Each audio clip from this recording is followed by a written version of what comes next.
You're listening to Fire Ecology Chats, a podcast series by the Association for Fire Ecology.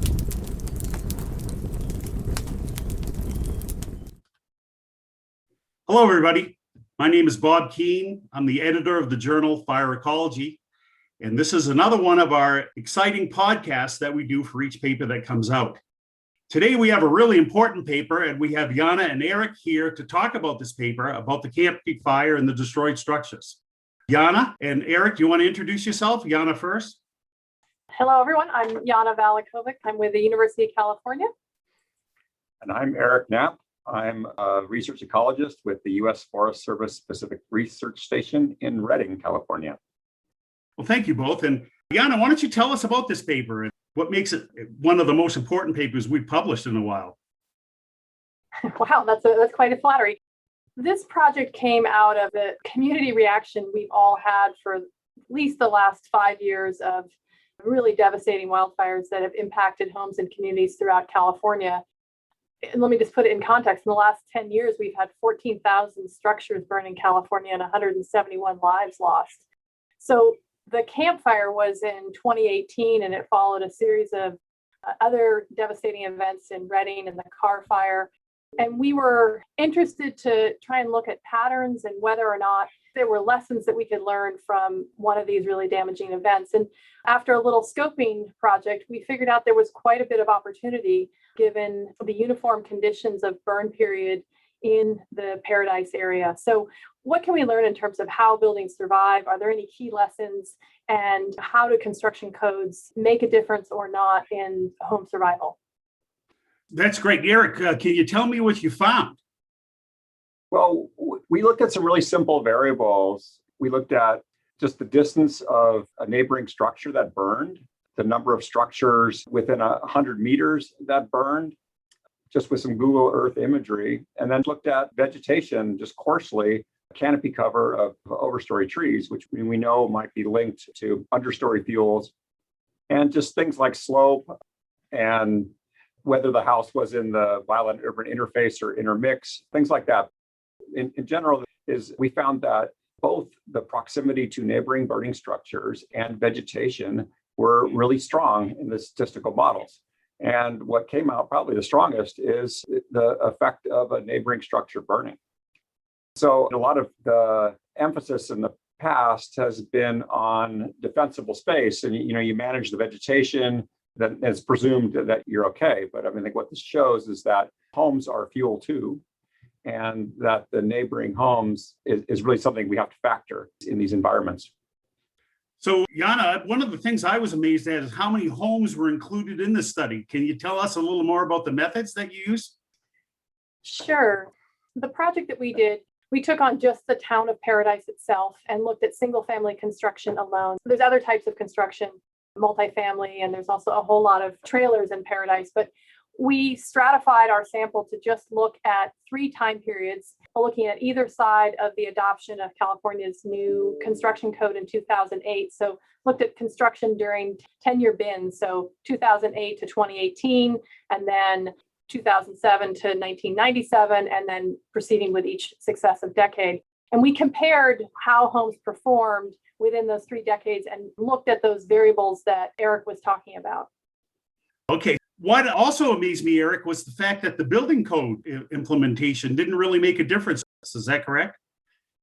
The analysis, it was not statistically significant, even though newer homes did better. The homes on either side of that building code update, it was like 37% versus 43%. And with all the other variation that occurs in fires and all other sources of variation, that was not a significant effect. So even though the building codes in all likelihood had a positive impact, I mean, how it was built to those codes probably performed better. There's probably other factors that overrode that building code. I think some people maybe want to make more of the story about the building code piece. And I will admit that I was a bit surprised by not seeing such a strong statistical signal. But I think what we've been able to unearth are some of the key vulnerabilities in construction and fuel management, such that we can help inform the building code process going forward. And I think that's the really good news. all building codes get better with time. And this one dates back to 2008. That's not that long of a vintage. So our work will move into that policy arena and help us think through some of those key vulnerabilities, which in specific are looking at the issue of radiant heat. So when you have that community or neighborhood effect where so many buildings in relatively close proximity to each other are ignited and putting forces and pressures on surrounding buildings, our codes really could use a little bolstering in that arena. Aha. One of the things that we feel in fire sciences is to get across the fact that there's a high variability in all the results. Eric, I wonder if you could speak to the contributions of fire behavior, both meteorologically and fuels. What was their effect on your analysis? Well, during the campfire, that occurred during really high northeast wind event.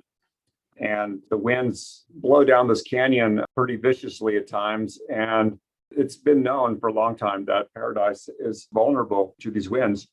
But the problem is that the fire started maybe 5 to 7 miles upwind.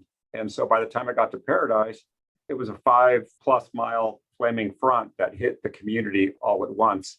And it burned through the town of Paradise during this wind event. So it crossed from one end to the other under very similar conditions, where a lot of previous analyses that have done work to try to understand home survival have had to combine data from multiple fires under multiple different burning conditions. In this case, so many houses were lost in Paradise that you can actually do some good statistics with just this one fire and this one burn period. Like putting that town in one wind tunnel over one 12-hour period and seeing how it would do. As impersonal it is to study such a horrific event, this particular fire really allowed for more robust conclusions and more extrapolation of behavior because of that consistent burn period. Very interesting. So one could assume that we could extrapolate these kind of results to other California fires, right, Yana? Well, there's caveats to all of this, but this was a monster fire under extreme events, but the vegetation type, the pattern of and building of development across Sierra foothill towns, they're relatively similar. And when we get to this point, it's when we're in those extreme conditions. And, many of us wish we didn't have to plan for that type of event, but I think the reality is that it's becoming more common. And so there's a great opportunity to say, well, under those types of conditions, what is it really going to take when we do not have the capacity to put an individual engine on each home, when our focus is on getting people out of the way, where our priorities should be? Well, I'd like to end with this one question. Do you want to give any recommendations to homeowners in the forested California areas? It's a great way to end because, one of the things that we did with this study is we also compiled information from CAL FIRE, the California Department of Forestry and Fire Protection. They took pictures of every house that was damaged and pictures that were destroyed. And we were able to then tease apart just from those images of the damaged homes of where the point of entry was. And we saw radiant heat was a major source of damage, which went along with our findings. And a lot of it had to do with the proximity to a neighboring structure that burned. But we also saw a lot of evidence of ember ignition of near home fuels, whether it be leaf material, gutters catching on fire, fences catching on fire that then transmitted to the home. And so those then lead to some recommendations that could be made. There's a lot of talk now in California about having 5-foot non-combustible zone, just not having anything combustible within the first 5 feet of your home. Yana and I were up in the campfire area yesterday. Yesterday was the 3-year anniversary of the fire. And we noticed that the homes that are being rebuilt at this point, it looks like that information is actually being used. And we noticed that people are not generally putting the wood fences straight up into their houses. They're using maybe a wrought iron fence, a gate in between to break up the continuity of those fuels. People are putting rocks in their front yards rather than bark mulch, things like that. So there's definitely some changes that have occurred. And if that continues to occur, I think we can live in a much more fire resilient way. This has been a wonderful chat. I want to thank you both for giving your thoughts on your paper. I wonder if you would like to recognize your funding sources. This paper was not funded by any sources other than our organizations that paid our salary. And that would be the USDA Forest Service, correct? USDA Forest Service and Yana. And the University of California Cooperative Extension Program. Okay, well, we'd like to thank those, and we'd like to thank everyone for listening to our Fire Ecology Chats. Thank you so much, Eric and Yana. Look forward to reading your paper. Thank you. Thank you.